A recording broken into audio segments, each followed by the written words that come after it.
और भक्त भी नहीं। ओके। ओम नमो भगवते वासुदेवाय। ओम नमो भगवते वासुदेवाय। ओम नमो भगवते वासुदेवाय। ओम अज्ञानतिमिरन्धस्य ज्ञानाञ्जनशलाकया चक्षुरुन्मिलितं येन तस्मै श्रीगुरुवे नमः। श्रीचैतन्यमनोभीष्टं स्थपितं येन भूतले स्वयं रूपं कदा मह्यं ददाति च पदान्तिकं वन्देऽहं श्रीगुरुं श्रीयुतपदकमलं।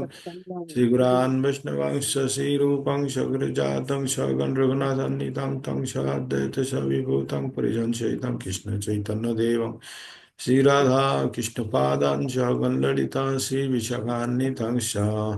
हे कृष्ण करुणा सिंधु दीनो बंधु जगतपते गोपेश गोपिकाकांत राधा कांत नमस्तुते। तप्त कंचन गौरांगी राधे वृंदावनेश्वरी विश्वानुसुते देवी प्रणमामि हरिप्रिये। वंशाकल्पतरुभ्यश्च कृपा सिन्धुभ्य च पतितानां पावनेभ्यो वैष्णवेभ्यो नमो नमः। नमो नमो विष्णुपादाय कृष्णपृष्ठाय भूतले श्रीमति भक्ति वेदांत स्वामी नित्य नामिने नमस्ते सरस्वती देवी गौरवाणी प्रचारिणे निर्विशेष शून्यवादी पाश्चात्य देशतारिणे। नमो महावदनाय कृष्ण प्रेम पदायते कृष्णाय कृष्ण चैतन्य नामने गौरतिसे नमः। जय श्री कृष्ण चैतन्य प्रभु नित्यानंद श्री अद्वैत गदाधर शिवासादि ओके। गौर भक्तविंद। हरे कृष्ण कृष्ण कृष्ण हरे हरे राम राम राम राम हरे हरे। हरे कृष्ण। तो सभी को पुनः स्वागत करते हुए आज का सेशन शुरू करते हैं हम। शिखा यादव माता जी ने हैंड रेज किया है, माता जी अनम्यूट हरे कीजिए। कृष्णा प्रभु जी पंचांग प्रभु जी कौन सा श्लोक का प्रणाम लास्ट में ज्वाइन नहीं हो पाए। चौदह लास्ट तक 14वें नंबर का। कौन? 14वें नंबर। हाँ जी। अध्याय 12 का 14वां। हाँ जी। जी माता। 15वां माता जी 15वां। 17 पढ़ना है 15वां। माता जी। 13 का 15वां 14। श्लोक। 14वां 17 करना है। 17 वाला। तेरा अध्याय का 13 का 17वां श्लोक है प्रभु जी। तेरा शरबत के 17। पानी पागल हार गया 17वां है, है। नहीं 17वां माता नहीं जी, है माता जी, 15वां। 15वां है। 15वां 15वां श्लोक नहीं पढ़ने है। हैं। प्रभु जी 15वां। 15वां श्लोक पढ़ना है, 14 तक हो गए थे। 14 तक हो हाँ, गए थे पर 14। 15वां पढ़ना है। हरे कृष्ण जी माता जी थैंक यू। हरे कृष्णा। सर्वेन्द्रिय गुणाभासम सर्वेन्द्रिय विवर्जितम असक्तम सर्वभश्चैव निर्गुणं माता गुणभोक्तृ जी च। और और थोड़ा सा लाउड करके पढ़िए, क्योंकि पहुंच नहीं रहा। हाँ, थोड़ा सा रह जा रहा, और थोड़ा लाउड होके, मतलब और थोड़ा आवाज देके पढ़िए। हम्म। सर्वेन्द्रिय गुणाभासम सर्वेन्द्रिय विवर्जितम हम्म। असक्तम सर्वभ्रश्चैव निर्गुणं गुणभोक्तृ च। परमात्मा समस्त इंद्रियों के मूल स्रोत हैं, फिर भी वे इंद्रियों से रहित हैं।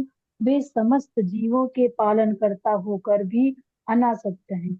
वे प्रकृति के गुणों से परे हैं, फिर भी वे भौतिक प्रकृति के समस्त गुणों के स्वामी हैं। सातवां प्रभुपाद द्वारा यद्यपि परमेश्वर समस्त जीवों की समस्त इंद्रियों के स्रोत हैं, फिर भी जीवों की तरह उनके भौतिक इंद्रियां नहीं होती।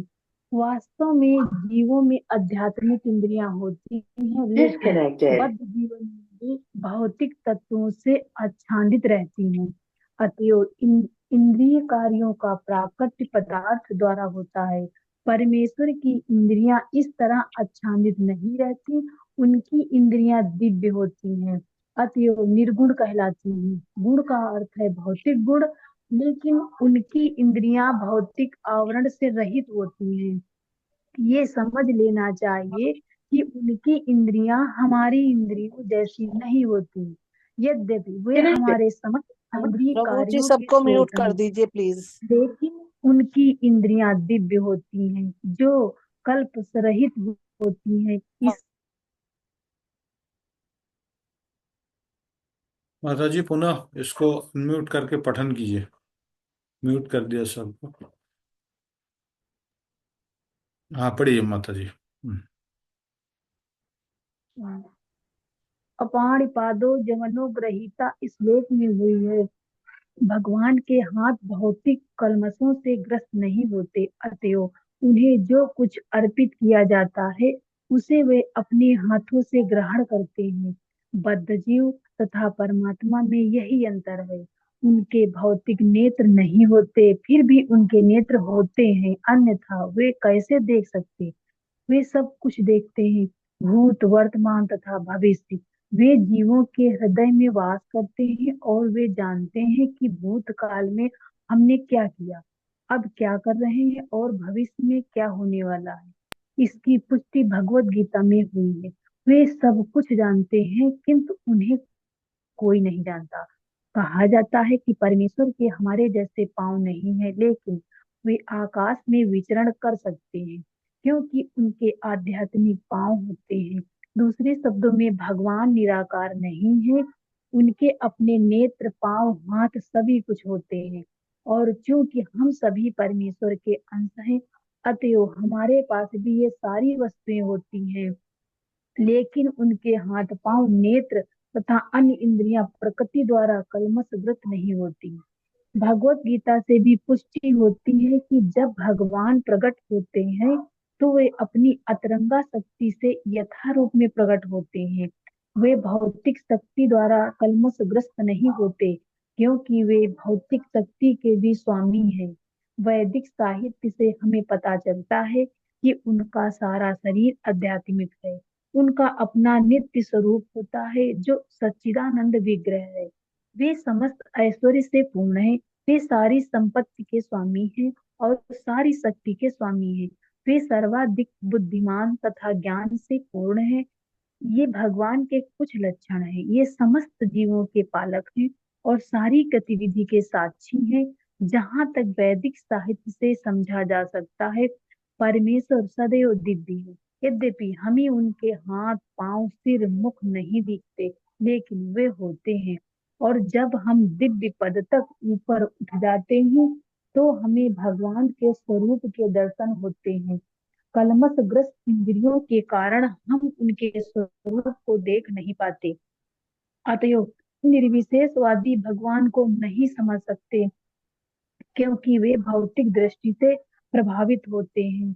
बहिरन्तश्च बहिरन्तश्च भूतानां चरम चरमेव च सूक्ष्म तत्त्वादत्तविज्ञेयं दूरस्थं चान्तिके च ततः।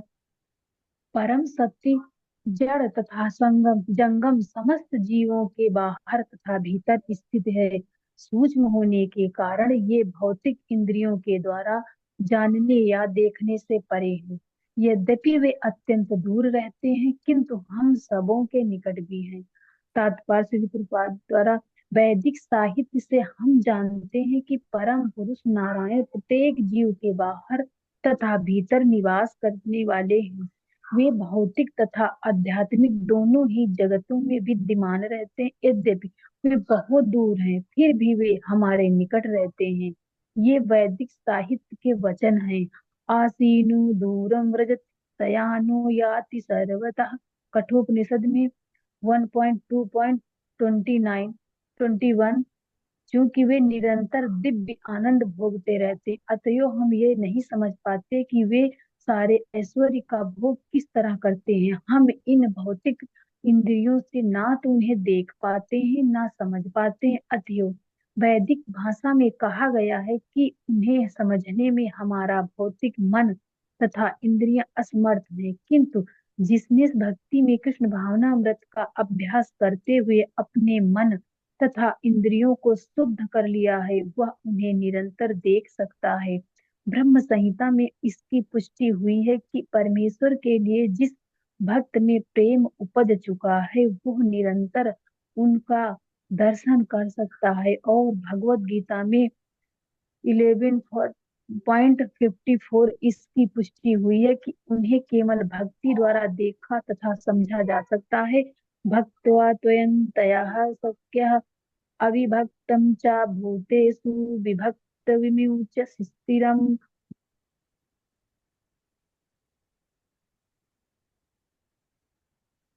यद्यपि परमात्मा समस्त जीवों के मध्य विभाजित प्रतीत होता है, लेकिन वो कभी भी विभाजित नहीं है। वह एक रूप में स्थित है। यद्यपि वह प्रत्येक जीव का पालन करता है, लेकिन ये समझना चाहिए कि वह सबों का संहार करता है और सबों को जन्म देता है। तात्पर्य, भगवान सबों के हृदय में परमात्मा रूप में स्थित हैं। तो क्या इसका अर्थ ये हुआ कि वे बटे हुए हैं? नहीं, वास्तव में भी एक है। यहाँ पर सूर्य का उदाहरण दिया जाता है। सूर्य मध्याह्न समय अपने स्थान पर रहता है, लेकिन यदि कोई चारों ओर 5000 मील की दूरी पर घूमे और पूछे कि सूर्य कहाँ है, तो सभी लोग यही कहेंगे कि वो उसके सिर पर चमक रहा है। वैदिक साहित्य में ये उदाहरण या दिखाने के लिए दिया गया है कि यद्यपि भगवान अविभाजित हैं, लेकिन इस प्रकार स्थित हैं मानो विभाजित हो। यही नहीं, वैदिक साहित्य में यह भी कहा गया है कि अपनी सर्वशक्तिमत्ता के द्वारा एक विष्णु सर्वत्र विद्यमान है। जिस तरह अनेक पुरुष को एक ही सूर्य की प्रतीति अनेक स्थानों में होती है, यद्यपि परमेश्वर प्रत्येक जीव के पालन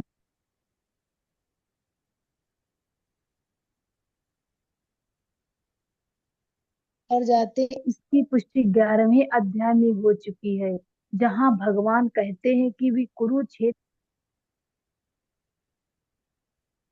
जी का वॉइस बिजनेस में जा रहा है, नेटवर्क का कुछ प्रॉब्लम होगा।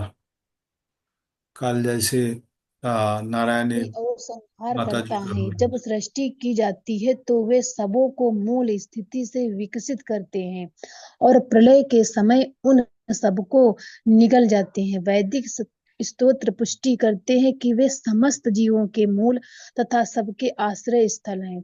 सृष्टि के बाद सारी वस्तुएं उनकी सर्वशक्तिमत्ता पर टिकी रहती और प्रलय के बाद सारी वस्तुएं पुनः उन्हीं में विश्राम पाने के लिए लौट आती हैं।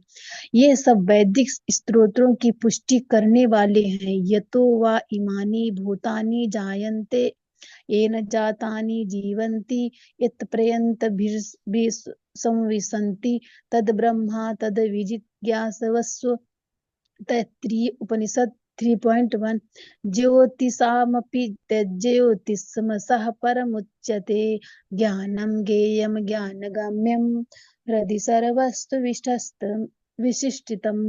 वे समस्त प्रकाशमान वस्तुओं के प्रकाश स्रोत हैं। वे भौतिक अंधकार से परे हैं और अगोचर हैं। वे ज्ञान हैं, ज्ञेय हैं और ज्ञान के लक्ष्य हैं। वे सबके हृदय में स्थित हैं। तात्पर्य, परमात्मा या भगवान ही सूर्य, चंद्रमा, चंद्र तथा नक्षत्रों जैसी समस्त प्रकाशमान वस्तुओं के प्रकाश स्रोत हैं।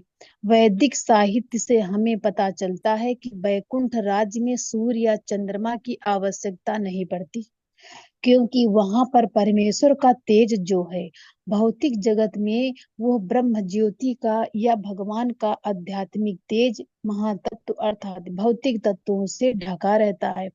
अतएव इस जगत में हमें सूर्य, चंद्र, बिजली आदि के प्रकाश की आवश्यकता पड़ती है, लेकिन आध्यात्मिक जगत में ऐसी वस्तुओं की आवश्यकता नहीं होती है।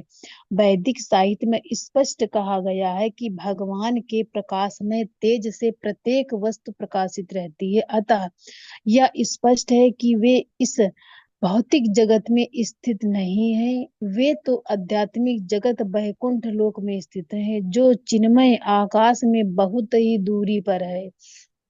इसकी भी पुष्टि वैदिक साहित्य से होती है। आदित्य वर्ण तमसा परस्तात श्वेतास्त्र उपनिषद 3.7 वे सूर्य की भांति अत्यंत तेजोमय हैं, लेकिन इस भौतिक जगत के अंधकार से बहुत दूर हैं। उनका ज्ञान दिव्य है। वैदिक साहित्य पुष्टि करता है कि ब्रह्म धनी भूत दिव्य ज्ञान है। जो वैकुंठ लोक जाने का इच्छुक है, उसे परमेश्वर द्वारा ज्ञान प्रदान किया जाता है, जो प्रत्येक हृदय में स्थित है। एक वैदिक मंत्र है। श्वेतास्त्र उपनिषद में 6.18 तम अहम देवम आत्म बुद्धि प्रकाशम मुमुक्षुर्वे शरणमहम प्रपद्ये। मुक्ति के इच्छुक मनुष्य को चाहिए कि वो भगवान की शरण में जाए।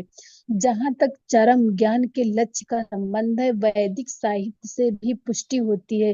तमेव विदित्वाति मृत्यु में, उन्हें जान लेने के बाद ही जन्म तथा मृत्यु की परिधि को लांघा जा सकता है। श्वेतास्त्र उपनिषद में 3.7 वे प्रत्येक हृदय में परम नियंता के रूप में स्थित हैं।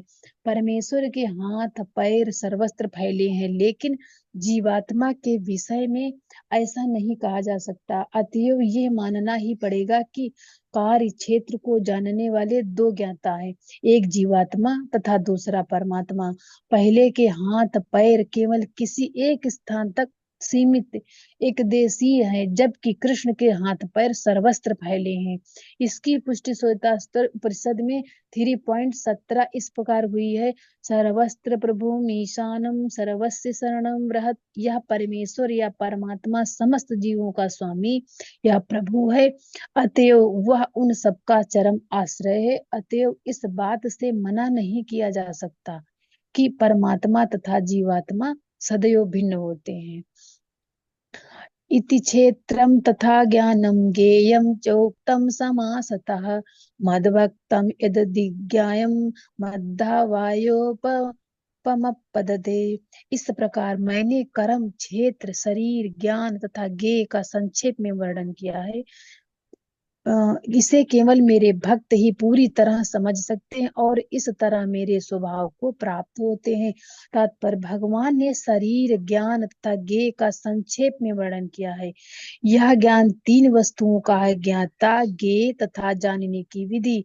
ये तीनों मिलकर विज्ञान कहलाते हैं। पूर्ण ज्ञान भगवान के अनन्य भक्तों द्वारा प्रत्यक्षतः समझा जा सकता है, अन्य इसे समझ पाने में असमर्थ रहते हैं। अद्वैतवादियों का कहना है कि अंतिम अवस्था में ये तीनों बातें एक हो जाती हैं, लेकिन भक्त इसे नहीं मानते। ज्ञान तथा ज्ञान के विकास का अर्थ है अपने आप को कृष्ण भावनामृत में समझना। हम भौतिक चेतना द्वारा संचालित होते हैं, लेकिन ज्यों ही हम अपनी सारी चेतना कृष्ण के कार्यों में स्थानांतरित कर देते हैं और इसका अनुभव करते हैं कि कृष्ण ही सब कुछ है, तो हम वास्तविक ज्ञान प्राप्त कर सकते हैं। दूसरे शब्दों में, ज्ञान तो भक्ति को पूर्णतया समझने के लिए प्रारंभिक अवस्था है। 15वें अध्याय में इसकी विशद व्याख्या की गई है। अब हम सारांश रूप में कह सकते हैं कि श्लोक 6 तथा 7 के महाभूतानी से लेकर चेतना धृति तक भौतिक तत्वों तथा जीवन के लक्षणों की कुछ अभिव्यक्तियों का विशेषण हुआ है। ये सब मिलकर शरीर अथवा कार्य क्षेत्र का निर्माण करते हैं तथा श्लोक 8 से लेकर 12 तक अमानित्वम से लेकर तत्व ज्ञानार्थ दर्शनम तक कार्य क्षेत्र के दोनों प्रकार के ज्ञाताओं अर्थात आत्मा तथा परमात्मा के ज्ञान की विधि का वर्णन हुआ है। श्लोक 13 से 18 में अनादि मत परम से लेकर हृदय सर्वस्व विशिष्टम तक जीवात्मा तथा परमात्मा का वर्णन हुआ है। इस प्रकार तीन बातों का वर्णन है, कार्य क्षेत्र, शरीर, जानने की विधि तथा आत्मा एवं परमात्मा। यहाँ इसका विशेष उल्लेख हुआ कि भगवान के अनन्य भक्त ही इन तीनों बातों को ठीक से समझ सकते हैं। अतएव ऐसे भक्तों के लिए भगवद गीता अत्यंत लाभप्रद है। वे ही परम लक्ष्य अर्थात परमेश्वर कृष्ण के स्वभाव को प्राप्त कर सकते हैं। दूसरे शब्दों में, केवल भक्त ही भगवद गीता को समझ सकते हैं और वांछित फल प्राप्त कर सकते हैं, अन्य लोग नहीं। माता जी विराम दीजिए। प्रकृति में अच्छा, हरे सुंदर कृष्णा पठन किया प्रभु। माता जी ने, बहुत सुंदर। शुरू में थोड़ा स्लो होने बावजूद भी माता जी बाद में इतना सुंदर से पठन किए हैं। अभी मैं अनुरोध करूंगा कि रेखा सीमानी माता जी अनम्यूट करके पठन। प्रभु जी आवाज नहीं आ रही। आवाज नहीं आ रहा है? सुन पा रहा है मेरा बात? हरे कृष्णा। हरे कृष्णा माता जी। हरे कृष्णा प्रभु जी। हाँ माता जी, आप कंटिन्यू कीजिए 20 हाँ नंबर जी, हाँ श्लोक जी, से। प्रभु जी। जी, दंडवत प्रणाम, सभी को दंडवत प्रणाम प्रभु जी, दंडवत प्रणाम।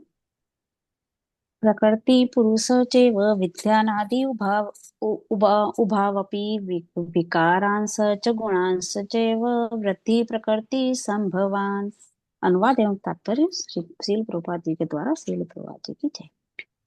प्रकृति तथा जीवों को अनादि समझना चाहिए, उनके विकार प्रकृति जन्य है। तात्पर्य, इस अध्याय के ज्ञान से मनुष्य शरीर यानी क्षेत्र तथा शरीर के ज्ञाता यानी जीवात्मा तथा परमात्मा दोनों को जान सकता है। शरीर क्रिया क्षेत्र है और प्रकृति से निर्मित है। शरीर के भीतर बद्ध तथा उसके कार्यों को भोगने वाला आत्मा ही का शब्द नहीं आ रहा है, माता जी का आवाज नहीं आ रहा है। हरे कृष्ण प्रभु जी। अब आए? हाँ, बीच बीच में रुक के आ रहा है। ठीक है, अभी कंटिन्यू कीजिए, देखते हैं, नहीं तो अल्टरनेटिव आ रही है प्रभु जी आवाज। पुनः चला गया आपका आवाज। माता जी आपका आवाज नहीं आ रहा है। प्रभु जी मेरी आई नहीं थी, काफी देर तक नहीं आई क्या? हम समझ ही नहीं पाए प्रभु जी। नहीं नहीं, आपका तो ठीक हो गया था। अभी रेखा माता जी का आवाज नहीं आ रही है। बोल तो रही है कुछ, लेकिन उनका आवाज नहीं आ रहा है। रेखा माता जी, आप सुन पा रहे हैं? माता जी का कोई आवाज नहीं आ रहा आहो, है। अभी नारायणी माधवी देवीदासी माता जी, आप प्रस्तुत रहिए पठन के लिए, और शिवानी माता जी को पुनः मौका मिले तो उनको कनेक्ट करेंगे। नारायणी माता जी कंटिन्यू कीजिए।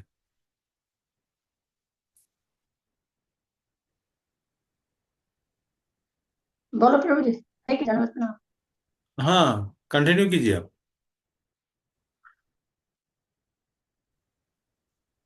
पढ़ूं प्रभु जी? हरे कृष्ण। तात्पर्य प्रभुपाद जी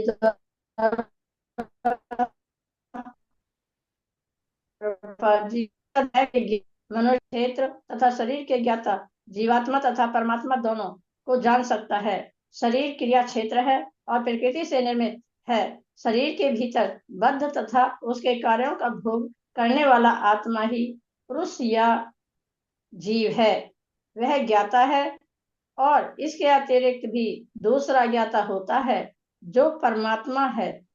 निस्संदेह यह समझना चाहिए कि परमात्मा तथा आत्मा एक ही भगवान की विभिन्न अभिव्यक्तियां हैं। जीवात्मा उनकी है और परमात्मा उनका साक्षात अंश स्वंश है। प्रकृति तथा जीव दोनों ही नित्य हैं। तात्पर्य यह है कि वे सृष्टि के पहले से विद्यमान हैं। यह भौतिक अभिव्यक्ति परमेश्वर की शक्ति से है और उसी प्रकार जीव भी है, किंतु जीव श्रेष्ठ शक्ति है। जीव तथा प्रकृति इस ब्रह्मांड के उत्पन्न होने के पूर्व से विद्यमान है। प्रकृति तो महाविष्णु में लीन हो गई और जब इसकी आवश्यकता पड़ी तो यह महत् तत्व के द्वारा प्रकट हुई। इसी प्रकार से जीव भी उनके भीतर रहते हैं और चूंकि वे बद्ध हैं, अतएव वे परमेश्वर की सेवा करने से विमुख हैं। इस तरह उन्हें वैकुंठ लोक में प्रविष्ट होने नहीं दिया जाता है, लेकिन प्रकृति के व्यक्त होने पर इन्हें भौतिक जगत में पुनः कर्म करने और वैकुंठ लोक में प्रवेश करने की तैयारी करने का अवसर दिया जाता है। इस भौतिक सृष्टि का यही रहस्य है। वास्तव में जीवात्मा मूलतः परमेश्वर का अंश है, लेकिन अपने विद्रोही स्वभाव के कारण वह प्रकृति के भीतर बद्ध रहता है। इसका कोई महत्व नहीं है कि ये जीव या श्रेष्ठ जीव किस प्रकार प्रकृति के संपर्क में आए, किंतु भगवान जानते हैं कि ऐसा कैसे और क्यों हुआ। शास्त्रों में भगवान का वचन है कि जो लोग प्रकृति द्वारा आकृष्ट हैं वे कठिन जीवन संघर्ष कर रहे हैं, लेकिन इन कुछ श्लोकों के वर्णनों से यह निश्चित समझ लेना होगा कि प्रकृति के 3 गुणों के द्वारा उत्पन्न विकार प्रकृति की ही उपज हैं। जीवों के सारे विकार तथा प्रकार शरीर के कारण हैं। जहाँ तक आत्मा का संबंध है, सारे जीव एक से हैं। कार्य कारण कृतत्वे हेतु प्रकृति रुच्यते पुरुषः सुख दुःखानां भोक्तृत्वे हेतुरुच्यते।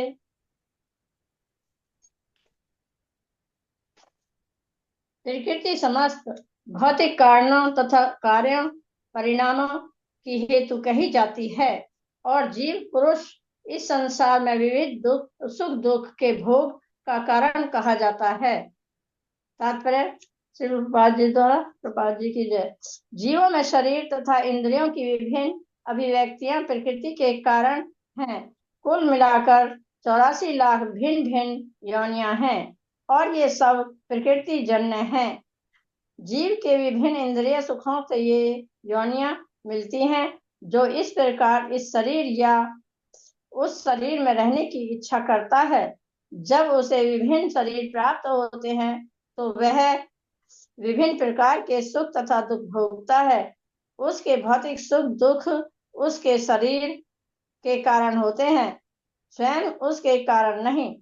उसकी मूल अवस्था में भोग में कोई संदेह नहीं रहता, अतः वही उसकी वास्तविक स्थिति है।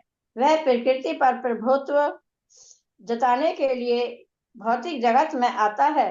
वैकुंठ लोक में ऐसी कोई वस्तु नहीं होती। वैकुंठ लोक ही शुद्ध है, किंतु भौतिक जगत में प्रत्येक व्यक्ति विभिन्न प्रकार के शरीर सुखों को प्राप्त करने के लिए कठिन संघर्ष में रत रहता है। यह कहने से बात और स्पष्ट हो जाएगी कि यह शरीर इंद्रियों का कार्य है। इंद्रियां इच्छाओं की पूर्ति का साधन है। यह शरीर तथा हेतु रूप इंद्रियां प्रकृति द्वारा प्रदत्त हैं और जैसा कि अगले श्लोक से स्पष्ट हो जाएगा, जीव को अपनी पूर्व आकांक्षा तथा कर्म के अनुसार परिस्थितियों के वश वरदान या शाप मिलता है। जीव की इच्छाओं तथा कर्मों के अनुसार प्रकृति उसे विभिन्न स्थानों में पहुंचाती है। जीव स्वयं ऐसे स्थानों में जाने तथा मिलने वाले सुख दुख का कारण होता है। एक प्रकार का शरीर प्राप्त हो जाने पर वह प्रकृति के वश में हो जाता है, क्योंकि शरीर पदार्थ होने के कारण प्रकृति के नियमानुसार कार्य करता है। उस समय शरीर में ऐसी शक्ति नहीं कि वह उस नियम को बदल सके। मान लीजिए कि जीव को कुत्ते का शरीर प्राप्त हो गया।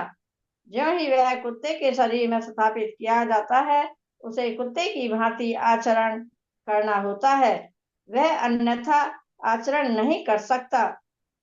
यदि जीव को सूकर का शरीर प्राप्त होता है तो वह मल खाने तथा सूकर की भांति रहने के लिए बाध्य है। इसी प्रकार यदि जीव को देवता का शरीर प्राप्त हो जाता है तो उसे अपने शरीर के अनुसार कार्य करना होता है। यही प्रकृति का नियम है। लेकिन समस्त परिस्थितियों में परमात्मा जीव के साथ रहता है। वेदों में मुंडक उपनिषद 3.1 इसकी व्याख्या इस प्रकार की गई है। द्वासुपर्णा सयुजा सखाया। परमेश्वर जीव पर इतना कृपालु है कि वह सदा जीव के साथ रहता है और सभी परिस्थितियों में परमात्मा रूप में विद्यमान रहता है। माताजी थोड़ा रुकिए। अच्छा, ये जो पठन किए माताजी ने, इनमें एक विषय एक अंडरलाइन कर लीजिए। आप लोगों के पास जिसका जिसका भगवत गीता खुला हुआ है, उनमें इस जगह पे मतलब अंडरलाइन कर लीजिए, इंद्रिय इच्छा का पूर्ति का साधन है। मतलब ये यहाँ पे आप दाग नीचे इसमें रेखा अंकन कर लीजिए कि इंद्रिय जो है ये अपना कामना वासना जो है उसको चरितार्थ करने के लिए एक यंत्र है। कौन है? ये शरीर। ये शरीर एक इंद्रिय इच्छाओं की पूर्ति का साधन है। हाँ, इच्छा को पूर्ति का साधन है। अशरीर तथा हाँ, हेतु रूप में इंद्रियों को प्रकृति द्वारा प्रदत्त है। और जैसा कि अगले श्लोक में स्पष्ट हो जाएगा, जीव को अपनी पूर्व आकांक्षा तथा कर्म के अनुसार परिस्थितियों का वश में वरदान या श्राप मिलता है। मतलब ये जो हमारा वरदान शरीर या है ना, श्राप मिलता ये है। जो शरीर है, ये शरीर हमारा कारण ही हमको प्राप्त हुए हैं। हम जिस प्रकार शरीर मांगे थे उस प्रकार शरीर ही मिला है। किस प्रकार शरीर मांगे थे हमने? अपना जो इच्छा हमने अंतम, जो पिछले बार जब हमने हमारा मृत्यु हुआ था, तब अंतिम समय में हमने जो भी इच्छा प्रकट किए थे, उसी उसी इच्छा के अनुसार हमारा ये शरीर प्राप्त हुआ है। क्योंकि उसी इच्छा को पूर्ति करने के लिए इस प्रकार शरीर है। और ये शरीर हमारा इच्छा एवं कर्म का अनुसार प्राप्त हुआ है। तो हम किसी को इसके लिए दोष नहीं दे सकते। ये हमारा ही जिम्मेदारी की हमारा जिम्मेदारी है कि हम जो मांगे थे वही चीज मिला है। अब हम भगवान को या किसी को कोई दोष नहीं दे सकते हैं। और हमारा जो गुण है, प्रकृति का गुण है, वो द्वारा हम चालित होके और भी हम सिचुएशन को बिगाड़ देते हैं, जो माता जी इसका परवर्ती श्लोक में पढ़ने जा रहा है। तो ये चीज हमको समझ लेना होगा। हम जो पठन कर रहे हैं, इस पठन के द्वारा हमें सामान्य से सामान्यतम भी जो भी वस्तु है वो हमारा मन के अंदर जाना चाहिए। हम पठन ऐसे ही खुद को सुनना या दूसरे को सुनाने के तो ठीक है, लेकिन इनसे कुछ समझ के अंदर भी लेना है। नोट्स भी बनाना अगर चाहते हैं तो आप बना सकते हैं। तो ये बहुत ही गुरुत्वपूर्ण है। ये जो हमारा शरीर एक यंत्र है, ये पुनः हम पढ़ेंगे 18 नंबर अध्याय में 61 नंबर श्लोका में यही चीज पढ़ेंगे।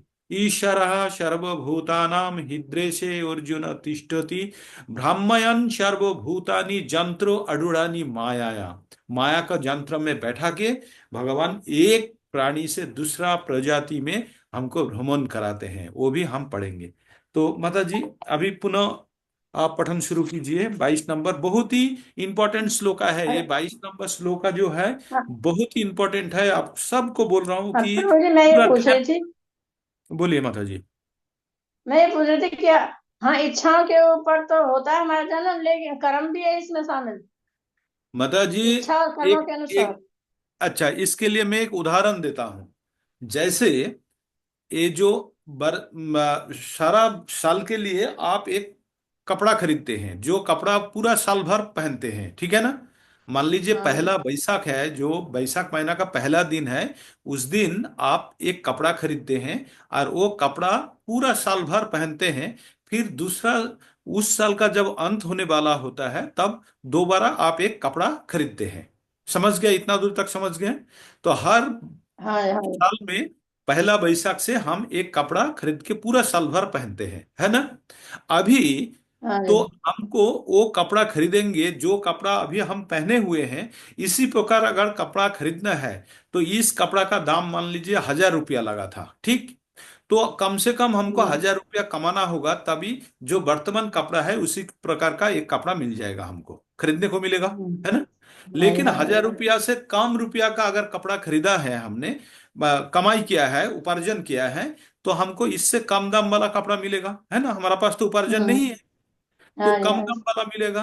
अगर ज्यादा कमाया है हमने, तो हम और महंगा कपड़ा खरीद सकते हैं। लेकिन हम्म प्रचुर प्रचुर प्रचुर कमा लिया, प्रचुर धन कमाया, प्रचुर, तो हमको कोई किसी भी कपड़ा के लिए हमको सोचना ही नहीं है। हम तो इस हम्म प्रकार पहला पहला जनवरी, पहला जो बैसाख बोल रहा था, पहला बैसाख बोल रहा था, वो है हमारा नया जीवन। और जो कपड़ा है वो है शरीर। और जो हमने उपार्जन जो बोल रहे थे, जो उपार्जन के धन उपार्जन कर रहे थे पूरा साल भर, वो है हमारा कर्म। तो आपके पास हम्म कर्म है, कर्म रूपी धन है, और आप जो चाहे आप खरीद सकते हैं। आपके पास अगर धन है तो आप आपका इच्छा के अनुसार खरीद पाएंगे। लेकिन लेकिन आपके पास धन कम है तो अपना इच्छा के अनुसार आप नहीं खरीद पाएंगे। नहीं तो खरीद वही सकते चीज हैं। बोला गया, जो हमारा इच्छा को चरितार्थ करने के लिए हमारा पास यथेष्ट परिमाण में अगर हमारा पास कर्म है, तो हमको उस प्रकार मिल जाएगा। लेकिन हमारा पास कर्म है और हम कुछ खरीदने नहीं चाहते हैं, वो मुक्त अवस्था है। जो प्रचुर प्रचुर धन अगर किसी ने कमा लिया तो उसको कभी और कपड़ा खरीदने के लिए सोचना ही नहीं पड़ेगा। तो इस प्रकार हमने अगर इतना मैंने पुण्य अर्जन तो दूसरी बात है, इतना भक्ति कर लिए कि हमको और कपड़ा का जरूरत ही नहीं पड़ेगा। हाँ तो जो हमको जो शरीर मिला है ये हमारा इच्छा को पूर्ण करने का जो मशीन है, ये एक मशीन है जो हमारा इच्छा को पूर्ति करता है। और इस प्रकार हमने मांगा था जो हमारा कर्मों का अनुसार मिला है। तो हमें कोई भी चीज जब हम खरीदते हैं तो दो चीज का जरूरत पड़ता है, एक है इच्छा और दूसरा है धन। तो यहाँ पे हाँ इच्छा है जो हमने अंतिम समय में प्रकट किया था, और धन है हमारा कृत कर्म, जो कर्म का पुण्य के रूप में या जो भी कर्म हम हमारा था वो हमारा इच्छा को पूर्ण करने में मदद हाँ किया है, तभी ये शरीर प्राप्त हुआ है। आशा करता हूँ आपका जो हाँ संशय था वो निराकरण हो गया। ठीक, हाँ जरूर। अभी ये श्लोक बहुत ही गुरुत्वपूर्ण है, इसको सब ध्यान लगा के सुनिए, पढ़िए, पठन कीजिए माता जी। हरे कृष्ण धन्यवाद। पर पुरुषः प्रकृतिस्थो हि भुङ्क्ते प्रकृति जान गुणान् कारणं गुणसङ्गोऽस्य तद्वशो जसो। इस रुकिए माता प्रकार जी, जीव बहुत आपका प्रकृति के आपका तीनों गुणों आवाज, का भोग करता हुआ रुकिए रुकिए माता जी, आपका आवाज बहुत टूट के आ रहा है। ये श्लोका में एक बार पठन कर देता हूँ, सभी सुन लीजिए। पुरुषः प्रकृति स्थाहि भुंक्ते प्रकृति जान गुणान कारणं गुण संगस्यो सद असज्जनि जन्मेषु। पुनः सुनिए। पुरुषः प्रकृति स्थाहि भुंक्ते प्रकृति जान गुणान कारणं गुण संगस्यो सद असज्जनि जन्मेषु। बोलिए माता जी, अभी पढ़िए। दोबारा बोलो प्रवीण। हाँ पढ़िए पढ़िए। हाँ। इस प्रकार जीव प्रकृति के तीनों गुणों का भोग करता हुआ प्रकृति में ही जीवन बिताता है। यह उस प्रकृति के साथ उसकी संगति के कारण है। इस तरह उसे उत्तम तथा अधम योनियां मिलती रहती हैं। तात्पर्य प्रभुपाद जी द्वारा, प्रभुपाद जी की जय। यह श्लोक यह समझने के लिए महत्वपूर्ण है कि जीव एक शरीर से दूसरे शरीर में किस प्रकार देहांतरण करता है। दूसरे अध्याय में बताया गया है कि जीव एक शरीर को त्याग कर दूसरा शरीर उसी तरह धारण करता है जिस प्रकार कोई वस्त्र बदलता है। वस्त्र का परिवर्तन इस संसार के प्रति आसक्ति के कारण है। जब तक जीव इस मिथ्या प्राकट्य पर मुग्ध रहता है तब तक उसे निरंतर देहांतरण करना पड़ता है। प्रकृति पर प्रभुत्व जताने की इच्छा के फलस्वरूप वह ऐसी प्रतिकूल परिस्थितियों में फंसता रहता है। भौतिक इच्छा के वशीभूत हो उसे कभी देवता के रूप में तो कभी मनुष्य के रूप में, कभी पशु, कभी पक्षी, कभी कीड़े, कभी जल जंतु, कभी संत पुरुष तो कभी खटमल के रूप में जन्म लेना होता है। यह काम चलता रहता है और प्रत्येक परिस्थिति में जीव अपने को परिस्थितियों का स्वामी मानता रहता है जबकि वह प्रकृति के वश में होता है। यहाँ पर बताया गया है कि जीव किस प्रकार विभिन्न शरीरों को प्राप्त करता है। यह प्रकृति के विभिन्न गुणों की संगति के कारण है। अतः इन गुणों के से ऊपर उठकर दिव्य पद पर स्थित होना होता है। यही कृष्ण भावनामृत कहलाता है। कृष्ण भावनामृत में स्थित हुए बिना भौतिक चेतना मनुष्य को एक शरीर से दूसरे शरीर में देहांतरण करने के लिए बाध्य करती रहती है, क्योंकि अनादि काल से उसमें भौतिक आकांक्षाएं व्याप्त हैं। लेकिन उसे इस विचार को बदलना होगा। यह परिवर्तन प्रामाणिक स्रोतों से सुनकर ही लाया जा सकता है। इसका सर्वश्रेष्ठ उदाहरण अर्जुन है, जो कृष्ण से ईश्वर विज्ञान का श्रवण करता है। यदि जीव इस श्रवण विधि को अपना ले तो प्रकृति पर प्रभुत्व जताने की चिर अभिलाषित आकांक्षा समाप्त हो जाए। और क्रमशः ज्यों ज्यों वह प्रभुत्व जताने की इच्छा को कम करता जाएगा, त्यों त्यों उसे आध्यात्मिक सुख मिलता जाएगा। एक वैदिक मंत्र में कहा गया है कि ज्यों ज्यों जीव भगवान की संगति से विद्वान बनता जाता है, त्यों त्यों उसी अनुपात में वह आनंदमय जीवन का आस्वादन करता है। उपदृष्टानुमंता च भर्ता भोक्ता महेश्वर परमात्मा एति चाप्युक्तो देहेस्मिन् पुरुषः परः। तो भी इस शरीर में एक अन्य दिव्य भोक्ता है जो ईश्वर है, परम स्वामी है और साक्षी तथा अनुमति देने वाले के रूप में विद्यमान है और जो परमात्मा कहलाता है। तात्पर्य प्रभुपाद जी द्वारा, प्रभुपाद जी की जय। यहाँ पर कहा गया है कि जीवात्मा के साथ निरंतर रहने वाला परमात्मा परमेश्वर का प्रतिनिधि है। वह सामान्य जीव नहीं है, क्योंकि अद्वैतवादी चिंतक शरीर के ज्ञाता को एक मानते हैं। अतः उनके विचार से परमात्मा तथा जीवात्मा में कोई अंतर नहीं है। इसका स्पष्टीकरण करने के लिए भगवान कहते हैं कि वे प्रत्येक शरीर में परमात्मा रूप में विद्यमान हैं। वे जीवात्मा से भिन्न हैं, वे पर हैं, दिव्य हैं। जीवात्मा किसी विशेष क्षेत्र के कार्यों को भोगता है, लेकिन परमात्मा किसी सीमित भोक्ता के रूप में या शारीरिक कर्मों में भाग लेने वाले के रूप में विद्यमान नहीं रहता, अपितु वह साक्षी, अनुमतिदाता तथा परम भोक्ता के रूप में स्थित रहता है। उसका नाम परमात्मा है, आत्मा नहीं। वह दिव्य है। अतः यह बिल्कुल स्पष्ट है कि आत्मा तथा परमात्मा भिन्न भिन्न हैं। परमात्मा के हाथ पैर सर्वत्र, लेकिन जीवा ऐसा नहीं। परमेश्वर वह अंदर जीव की भौतिक भोग की आकांक्षा पूर्ति की अनुमति देता है। परमात्मा की जीवात्मा कुछ भी नहीं कर सकता। जीव भुक्त है और भगवान भोक्ता या पालक है। जीव अनंत है और भगवान उन सब में मित्र रूप में निवास करता है। तथ्य यह है कि प्रत्येक जीव परमेश्वर का नित्य अंश है और दोनों मित्र रूप में घनिष्ठता पूर्वक संबंधित हैं।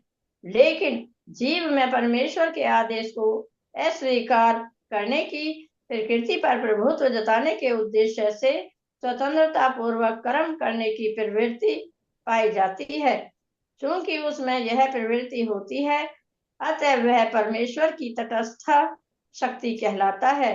जीव या तो भौतिक शक्ति में या आध्यात्मिक शक्ति में स्थित हो सकता है।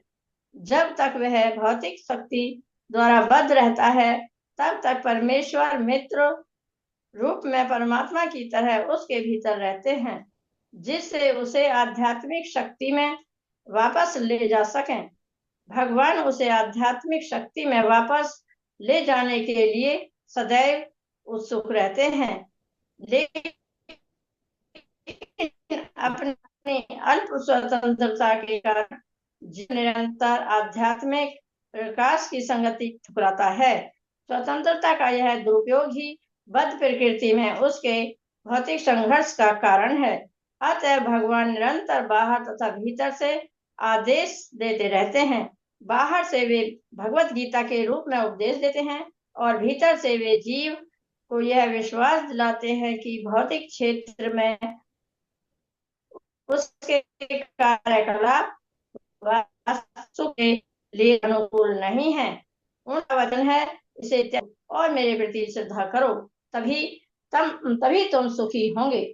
इस प्रकार जो बुद्धिमान व्यक्ति परमात्मा में अथवा भगवान में श्रद्धा रखता है, वह सच्चिदानंदमय जीवन की ओर प्रगति करने लगता है। माता जी आप विराम दीजिए।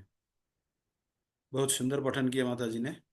रेखा सिमानी माता जी और एक बार ट्राई करेंगे आप। यस प्रभु जी, हरे कृष्णा। हरे कृष्णा माता जी। आवाज आ रही है प्रभु जी? हाँ हाँ हाँ, अभी लाउड एंड क्लियर है। पढ़िए माता जी। ओके। धन्यवाद। यम एवेति पुरुषं प्रकृति च गुणे सह सर्वथा वर्तमानोऽपि न च भूयो अपि जायते। अनुवाद एवं तात्पर्य श्रील प्रभुपाद जी के द्वारा श्रील प्रभुपाद जी की जय। जो व्यक्ति प्रकृति जीव तथा प्रकृति के गुणों की अंत क्रिया को से संबंधित इस विचारधारा को समझ लेता है, उसे मुक्ति की प्राप्ति सुनिश्चित है। उसकी वर्तमान स्थिति चाहे जैसी हो, यहाँ पर उसका पुनर्जन्म नहीं होगा। तात्पर्य प्रकृति, परमात्मा, आत्मा तथा इसके अंत संबंध की स्पष्ट जानकारी हो जाने पर मनुष्य मुक्त होने का अधिकारी बनता है और वह इस भौतिक प्रकृति में लौटने के लिए बाध्य हुए बिना वैकुंठ वापस चले जाने का अधिकारी बन जाता है। यह ज्ञान का फल है। ज्ञान यह समझने के लिए ही होता है कि देव योग से जीव इस संसार में आ गिरा है। उसे प्रामाणिक व्यक्तियों, साधु पुरुषों तथा गुरु की संगति के निजी प्रयास द्वारा अपनी स्थिति समझनी है और वह तब जिस रूप में भगवान ने भगवत गीता कही उसे समझकर आध्यात्मिक चेतना या कृष्ण भावनामृत को प्राप्त करना है। तब यह निश्चित है कि वह इस संसार में फिर कभी नहीं आएगा और सच्चिदानंद जीवन बिताने के लिए वैकुंठ लोक भेज दिया जाएगा। रुकिए माता जी, माता जी रुकिए। ये जो श्लोका पठन किया आपने, ये श्लोका में 3 चीज के बारे में बताया है। जो एवं व्यक्ति पुरुष प्रकृति च गुणैः सह, मतलब जो ये जो हम क्या जान गए यहाँ पे हम बोल रहा है, भगवान बोल रहे हैं जो पुरुष गुणादि ये सह जड़ जो प्रकृति को, ये तीनों चीज जो जान जाते हैं उसको क्या होता है, वो उसको और पुनराय जन्म ग्रहण नहीं करना पड़ता है। तो इस प्रकार का श्लोका हमने पहले पठन कर चुके हैं। कहाँ पे हमने पढ़ चुके हैं?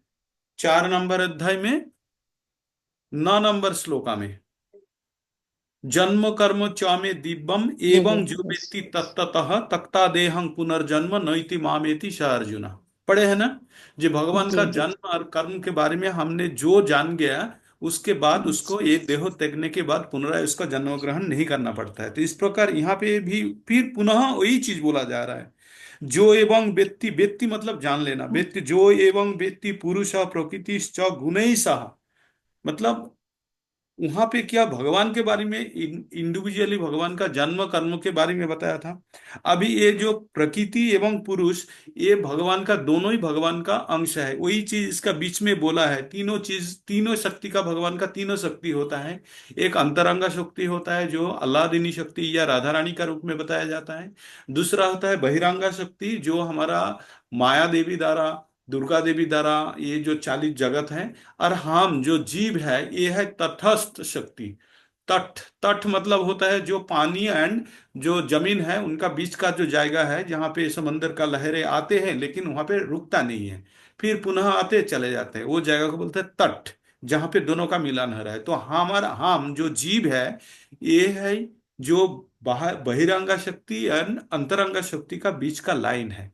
तो इसलिए भगवान हमको हमेशा कोशिश करते हैं कि उसका आध्यात्मिक जगत में ले जाने के लिए, और हम मूर्ख जीव अपना इंद्रिय को तृप्त करने के लिए हम तटस्थ शक्ति को बहिरंग शक्ति की ओर लेके चले जाते हैं और प्रकृति का तीनों गुण द्वारा फंसते रहते हैं। जब भी प्रकृति का 3 गुण द्वारा फंसे और बाहर आने का कोई रास्ता नहीं मिलता, तब हम ये जन्म मृत्यु का चक्कर में पुनरपि जननम पुनरपि मरणम जननी जठरे पुनरपि शयनम के चक्कर में फंस जाते हैं।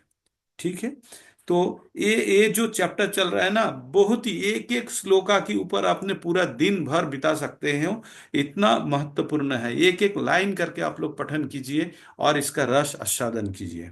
ठीक है माता जी, पुनः आप शुरू कीजिए। हरे कृष्णा प्रभु जी।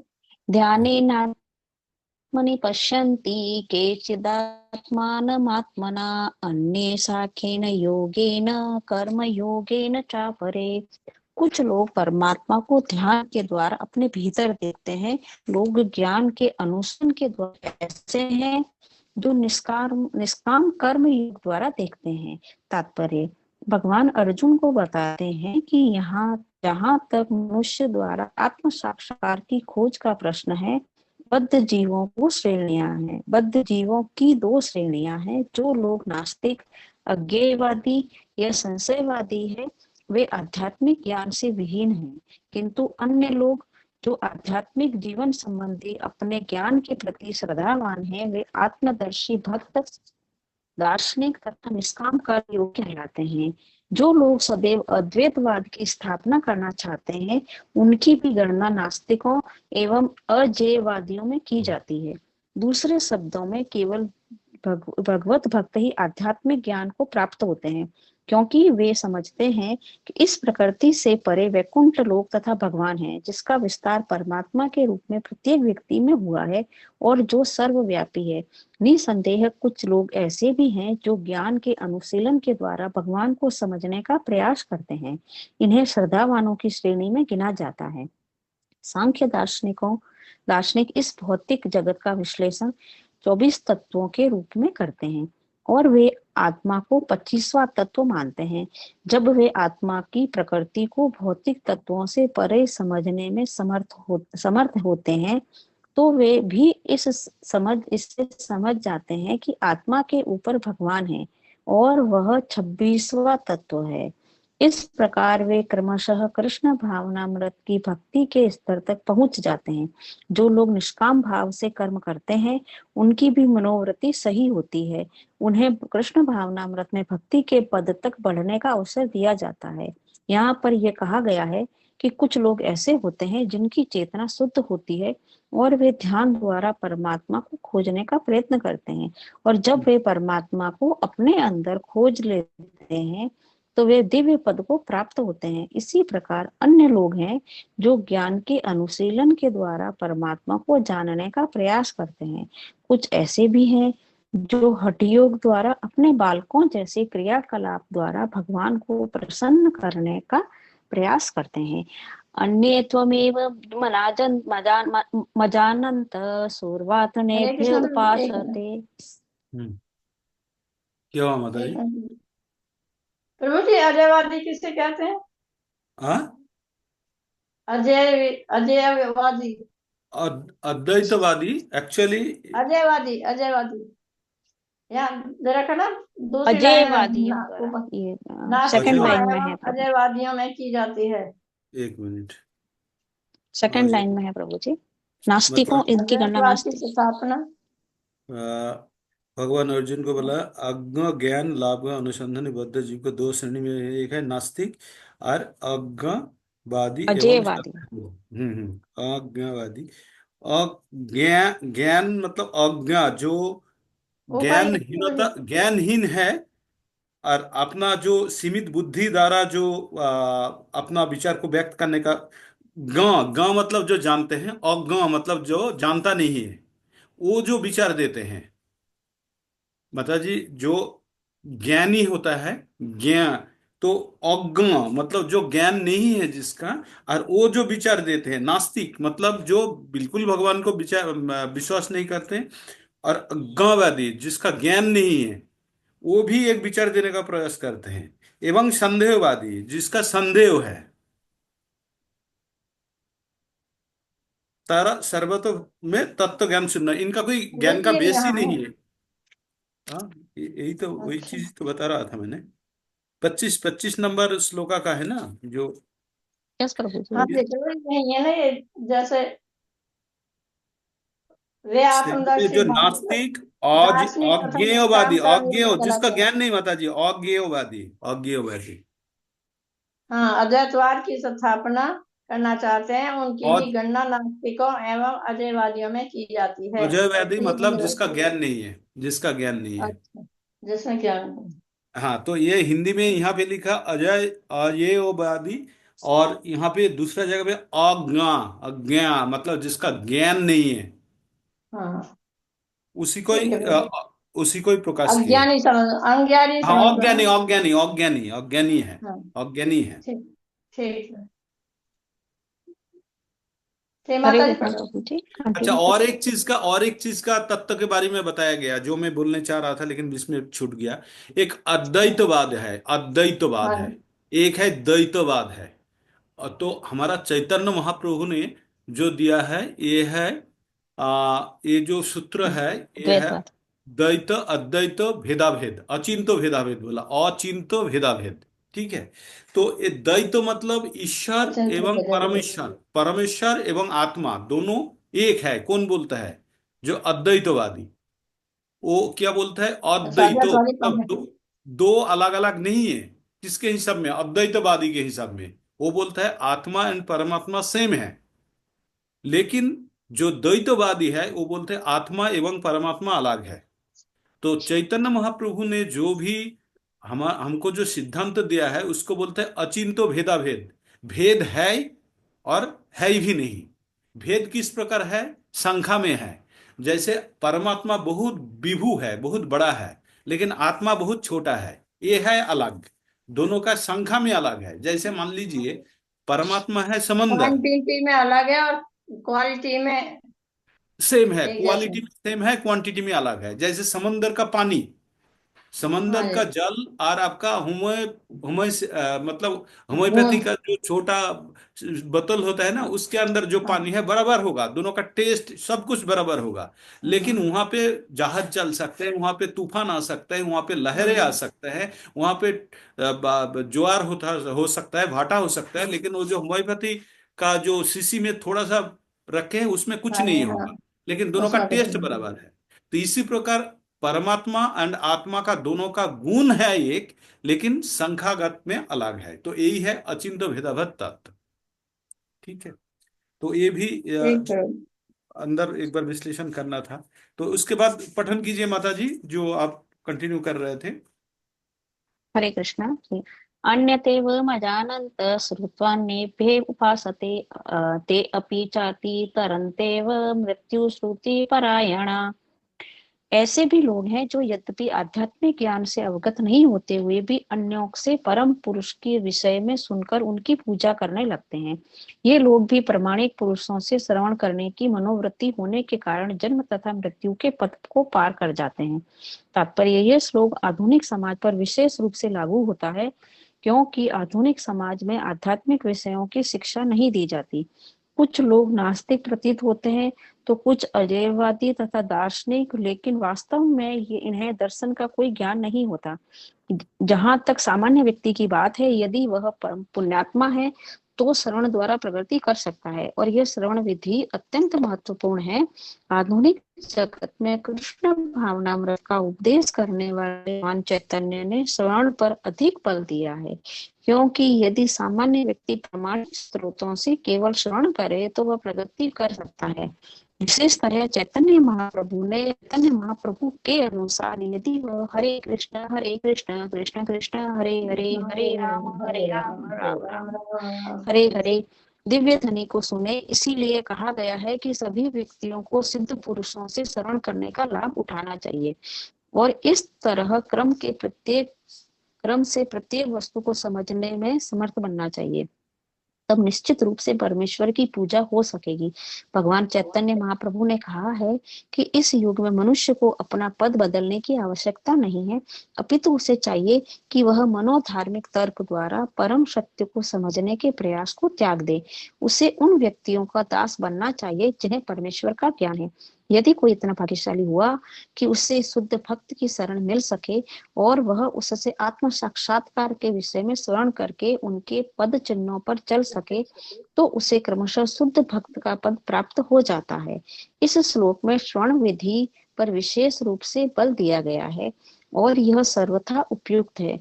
यद्यपि सामान्य व्यक्ति तथा कथित दार्शनिकों की भांति प्राय समर्थ नहीं होता, लेकिन प्रामाणिक व्यक्ति से श्रद्धा पूर्वक श्रवण करने से इस भव सागर को पार करके भगवत धाम वापस जाने में उसे सहायता मिलती है। यावत संजायते माता जी किष्टिं रुकिए तो माता जी, ये जो आपने शब्द पहले बोले ना, और ज्ञेयो नहीं है, और ज्ञेयो है। ओके। वो जो शब्द है ना, अज्ञेय है, अज्ञेय अज्ञेय और अज्ञेय ज नहीं है, पूरा ओके ओके। प्योर ज नहीं है, उसमें ज्ञेय है ना। जी जी प्रभु जी। जो जो लोग नास्तिक हम्म, अजेय बोल रहे हो, अजेय नहीं, अज्ञेय है वो, हाँ, ज्ञेय है उसमें। ओ जी प्रभु जी। हाँ, तो इसलिए अज्ञेयवादी। इसलिए मैंने एक बुक भी रेफर किया, वो व्याकरण का। तो उससे हमें पता चला वो जो ज है वो ज नहीं, या है, या गया है। तो अज्ञेयवादी जी प्रभु जी। ओके माता जी, तुम जी। आगे। यावत् संजायते किंचित् सत्त्व स्थावर जंगमः क्षेत्र क्षेत्रज्ञ संयोगात् तद वृद्धि भरत वृष। हे भरतवंशियों में श्रेष्ठ, यह जान लो कि चर तथा अचर जो भी तुम्हें अस्तित्व में दिख रहा है वह कर्म क्षेत्र तथा कर्म के ज्ञाता का संयोग मात्र है। इस श्लोक में ब्रह्मांड की सृष्टि के पूर्व भी अस्तित्व में रहने वाली प्रकृति तथा जीव दोनों की व्याख्या की गई है। जो कुछ भी उत्पन्न किया जाता है वह जीव तथा प्रकृति के संयोग मात्र होता है। वृक्ष, पर्वत आदि ऐसी अनेक अभिव्यक्तियां हैं जो गतिशील नहीं हैं। इसके साथ ही ऐसी अनेक वस्तुएं हैं जो गतिशील हैं, और ये सब भौतिक प्रकृति तथा परा प्रकृति अर्थात जीव के संयोग मात्र है। परा प्रकृति जीव के स्पर्श के बिना कुछ भी उत्पन्न नहीं हो सकता। भौतिक प्रकृति तथा आध्यात्मिक प्रकृति का संबंध निरंतर चल रहा है, और वह संयोग परमेश्वर द्वारा संपन्न कराया जाता है। अतएव वे ही परा तथा अपरा प्रकृतियों के नियामक हैं। अपरा प्रकृति उनके द्वारा सृष्ट है, और परा प्रकृति उस अपरा प्रकृति में रखी जाती है। इस प्रकार सारे क्रम तथा अभिव्यक्तियां घटित होती है। सम सर्वेषु माता जी भूतेषु रुकिए, आप तिष्ठत्। माता जी आप विराम लीजिए, आप विराम लीजिए। बहुत अच्छा पठन हुआ है। शुरू में थोड़ा रुकावट आया था, लेकिन अभी बहुत अच्छा गया। अभी उमा माता जी आप थोड़ा शुरू कीजिए यहाँ से हरे 28 से। कृष्णा। कृष्ण कृपा मूर्ति अभय चरणारविंद श्रील प्रभुपाद जी की जय।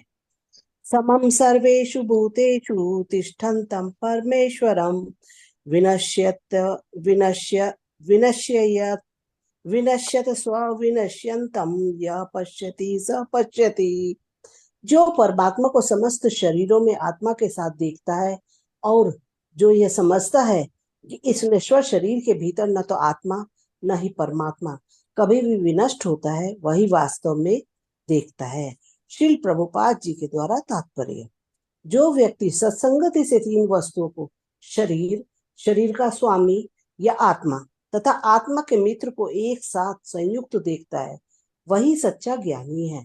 जब तक आध्यात्मिक विषयों के वास्तविक ज्ञाता की संगति नहीं मिलती, तब तक कोई इन तीन वस्तुओं को नहीं देख सकता। जिन लोगों की ऐसी संगति नहीं होती वे अज्ञानी हैं। वे केवल शरीर को देखते हैं, और जब यह शरीर विनष्ट हो जाता है तो समझते हैं कि सब कुछ नष्ट हो गया, लेकिन वास्तविकता यह नहीं है। शरीर के विनष्ट होने पर आत्मा तथा परमात्मा का अस्तित्व बना रहता है, और वे अनेक विविध चर तथा अचर रूपों में सदैव जाते रहते हैं। कभी कभी संस्कृत शब्द परमेश्वर का अनुवाद जीवात्मा के रूप में किया जाता है, क्योंकि आत्मा ही शरीर का स्वामी है, और शरीर के विनाश होने पर वह अन्यत्र देहांतरण कर जाता है। इस तरह वह स्वामी है, लेकिन कुछ लोग इस परमेश्वर शब्द का अर्थ परमात्मा लेते हैं। प्रत्येक दशा में परमात्मा तथा आत्मा दोनों रह जाते हैं, वे विनष्ट नहीं होते। जो इस प्रकार देख सकता है वही वास्तव में देख सकता है कि क्या घटित हो रहा है। माता जी रुकिए, समम माता जी रुकिए। ये जो श्लोका है ना, ये श्लोका में माता जी को रुकवा दिया। ये श्लोका में भगवान और एक चीज के बारे में बोलने चाह रहा था, जो परमेश्वर एवं ईश्वर। ये शरीर को कभी कभी ईश्वर भी बोलते हैं, ईश्वर सर्वभूता नाम बोलते हैं। तो इस प्रकार ईश्वर और जो परमात्मा है उसको परमेश्वर बोलते हैं। तो ये जो हमारा शरीर का अंदर क्या है, ये चीज देखने वाला में एक श्लोक हम पहले पठन कर चुके हैं, 5 नंबर अध्याय में 18 नंबर श्लोक याद कीजिए। विद्या विनय संपन्ने ब्राह्मणे गोभी होस्तिनी शुनी चैव सपाके च पंडितः सहदर्शिनाम। याद है ना? क्या बोला? विद्या विनय संपन्ने ब्राह्मणे गोभी होस्तिनी शुनी चैव सपाके च पंडितः सहदर्शिनम। जो पंडित होता है वो किसको बराबर देखता है? सबसे उच्च कोटि का ब्राह्मण, निम्न कोटि का चंडाल, गाय, हाथी, कुत्ता सबको बराबर दिखता है। कैसे? सब कैसे बराबर हो सकता है? क्योंकि मैंने आपको एग्जाम्पल भी दिया था इसका, कि बोला था कि अलग अलग थैला में 1 किलो 1 किलो करके सोना है। कोई पॉलिथीन का पैकेट में है, कई सूटकेस में है, और कई जूट का थैला में है। तो ये तीनों में सोना का कौन सा सोना का दाम ज्यादा होगा? बराबर है ना? कोई ही अलग नहीं होगा, क्योंकि सोना तीनों जगह पे एक ही है, लेकिन पैकेट अलग है। तो इससे कोई फर्क नहीं पड़ता। जो जान जाता है, जो सोनार जान जाता है उसके अंदर खांटी सोना है, तीनों में ही सच्चा सोना है, तो उनके लिए कोई फर्क नहीं पड़ता, क्योंकि सोना का रिस्पेक्ट में पैकेट का कोई मूल्य ही नहीं होता। तो इस प्रकार जो पंडित है वो जान जाता है जो शरीर के अंदर आत्मा है वो ज्यादा वैल्यूबल है, शरीर का कोई उतना वैल्यू नहीं है। तो इस प्रकार वो सबको बराबर देखता है। इसी प्रकार यहाँ पे जो अपना शरीर के अंदर, हर शरीर के अंदर परमात्मा है। हमने 23 नंबर श्लोका में हमने देख चुके हैं कि ये शरीर के अंदर आत्मा के बगल में और एक बैठा हुआ है, कौन? परमात्मा। वो परमात्मा। एकदम किस लिए काम कर रहा है? वो अनुमति और भोक्ता भरता, वही भोक्ता है, वही महेश्वर है। और वो क्या बोलता है? उपदेष्टा अनुमंता चा, वो उपदेष्टा अनुमंता चा, वो पर्यवेक्षण करते रहते हैं, वो देखते रहते हैं, वो साक्षी रहते हैं। और क्या करते हैं? हम जो आत्मा जो भी कुछ करने चाहते हैं उसका परमिशन मांगते हैं परमात्मा से, और परमात्मा उसका परमिशन देते हैं। लेकिन परमिशन देने का मतलब ये नहीं है अगर आत्मा कोई गलत काम करे उसका भोग परमात्मा करेंगे, नहीं। क्योंकि आप परमिशन मांग रहे हो, आप ये आपका इच्छा से मांग रहे हो, तो आपको तो भगवान ले जाने के लिए बैठे हुए हैं, लेकिन आप अपना मन से और भी कुछ मांग रहे हो, तो लो भगवान आपका इच्छा पूर्ति करते हैं। और जब भी इच्छा कोई भौतिक इच्छा होता है तो जन्म मृत्यु का चक्कर में हम फंसे रहते हैं। ठीक है ना?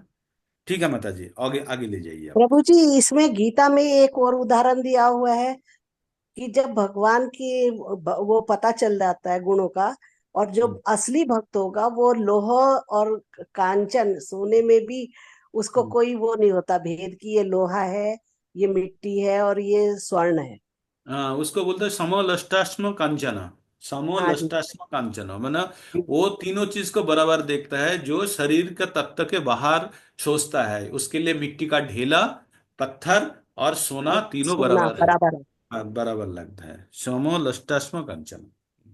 प्रभु जी, आपको सब कैसे याद रह जाता नहीं कुछ है। नहीं, मेरे माता जी। हरे फिर कृष्ण। पठन कीजिए।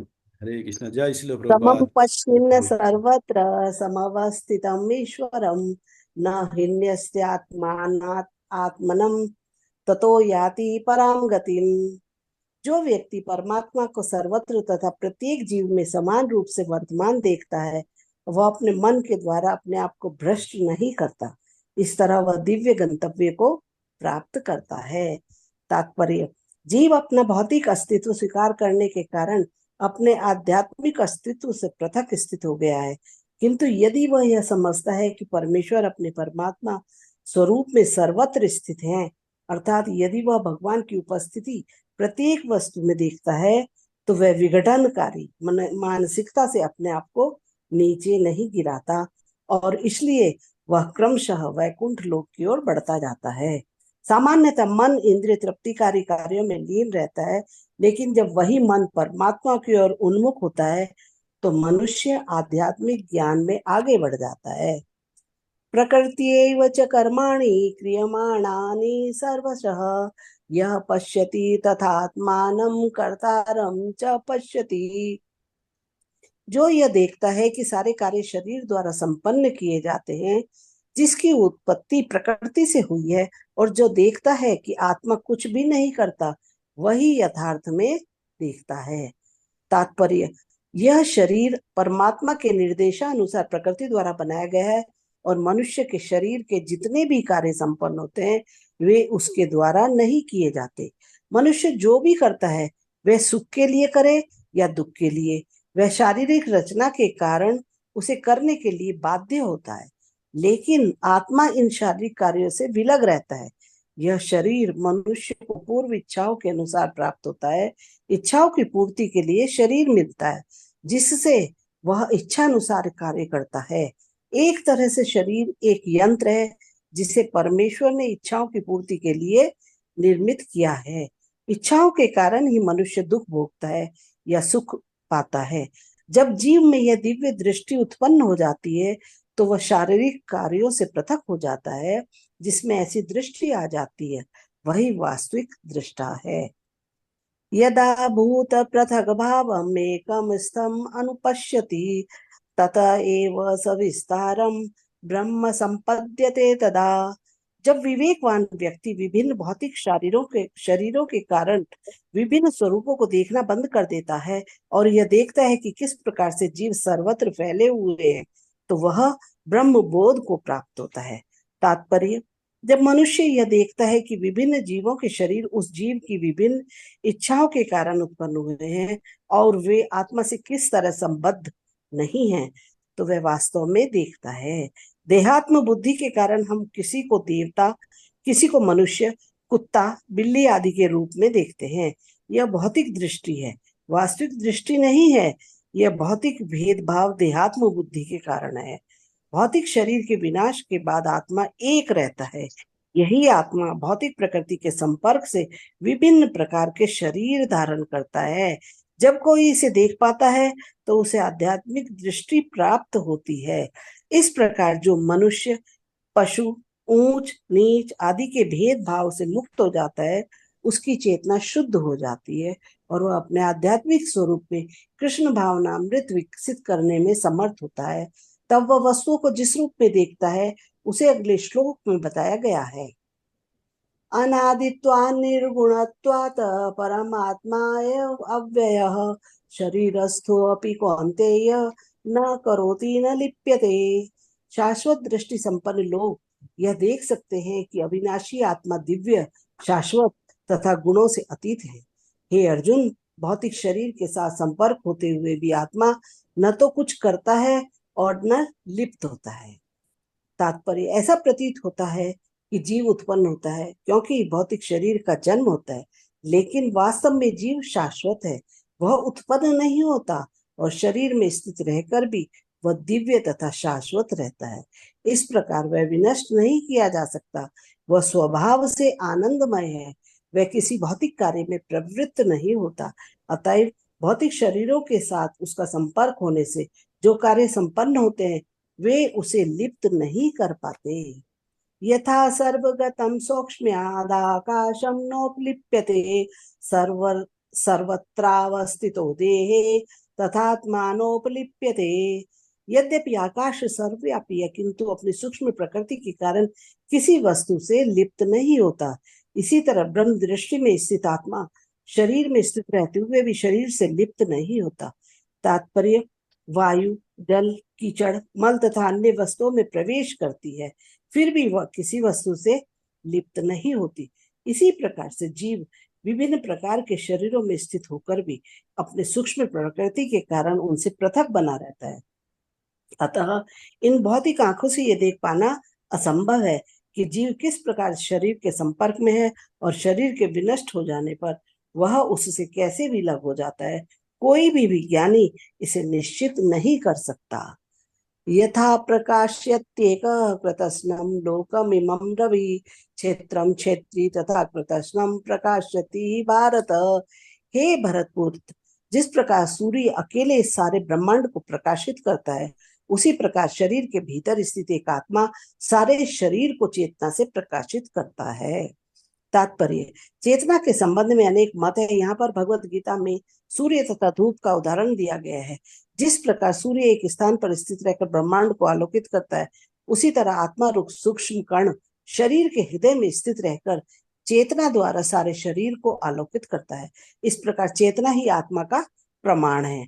जिस तरह धूप या प्रकाश सूर्य की उपस्थिति का प्रमाण होता है, जब शरीर में आत्मा वर्तमान रहता है तो सारे शरीर में चेतना रहती है, किंतु जो ही शरीर से आत्मा चला जाता है त्यों ही चेतना लुप्त हो जाती है।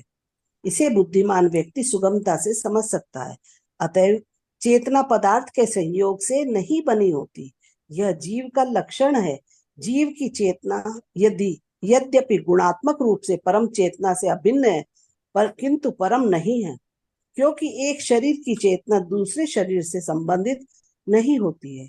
लेकिन परमात्मा, जो आत्मा के सखा रूप में समस्त शरीरों में स्थित है, समस्त शरीरों के प्रति सचेष्ट रहते हैं। परम चेतना तथा व्यष्टि चेतना में यही अंतर है। हरि बोल। क्षेत्र क्षेत्रज्ञरेवम् अंतरम ज्ञान चक्षुषा भूत प्रकृति मोक्षम च ये विदुर्यान्ति ते परम। जो लोग ज्ञान के चक्षुओं से शरीर तथा शरीर के ज्ञाता के अंतर को देखते हैं, और भवबंधन से मुक्ति की विधि को भी जानते हैं, उन्हें परम लक्ष्य प्राप्त होता है। तात्पर्य, इस 13वें अध्याय का तात्पर्य यही है कि मनुष्य को शरीर, शरीर के स्वामी तथा परमात्मा के अंतर को समझना चाहिए। उसे श्लोक 8 से लेकर श्लोक 12 तक में वर्णित मुक्ति की विधि को जानना चाहिए, तभी वह परम गति को प्राप्त हो सकता है। श्रद्धालु को चाहिए कि सर्वप्रथम वह ईश्वर का श्रवण करने के लिए सत्संगति करे, धीरे धीरे प्रबुद्ध बने। यदि गुरु स्वीकार कर लिया जाए तो पदार्थ तथा आत्मा के अंतर को समझा जा सकता है और वही अग्रिम साक्षात्कार के लिए शुभारंभ बन जाता है। गुरु अनेक प्रकार के उपदेशों से अपने शिष्य को देहात्म बुद्धि से मुक्त होने की शिक्षा देता है। उदाहरणार्थ, भगवत गीता में कृष्ण अर्जुन को भौतिक बातों से मुक्त होने के लिए शिक्षा देते हैं। मनुष्य यह तो समझ सकता है कि यह शरीर पदार्थ है और इसे 24 तत्वों में विश्लेषित किया जा सकता है। शरीर स्थूल है, अभिव्यक्ति है, और मन तथा मनोवैज्ञानिक प्रभाव सूक्ष्म अभिव्यक्ति है। जीवन के लक्षण इन्हीं तत्वों की अंतःक्रिया विकार हैं, किंतु इनसे भी ऊपर आत्मा और परमात्मा है। आत्मा तथा परमात्मा दो हैं। यह भौतिक जगत आत्मा तथा 24 तत्वों के सहयोग से कार्यशील है। जो संपूर्ण भौतिक जगत की इस रचना को आत्मा तथा तत्वों के संयोग से हुई मानता है और परमात्मा की स्थिति को भी देखता है, वही वैकुंठ लोक जाने का अधिकारी बन जाता है। हरि बोल। ये बातें चिंतन तथा साक्षात्कार की हैं। मनुष्य को चाहिए कि गुरु की सहायता से इस अध्याय को भली भांति समझ ले। इसीलिए सबको गुरु बनाना अत्यावश्यक है भक्तों।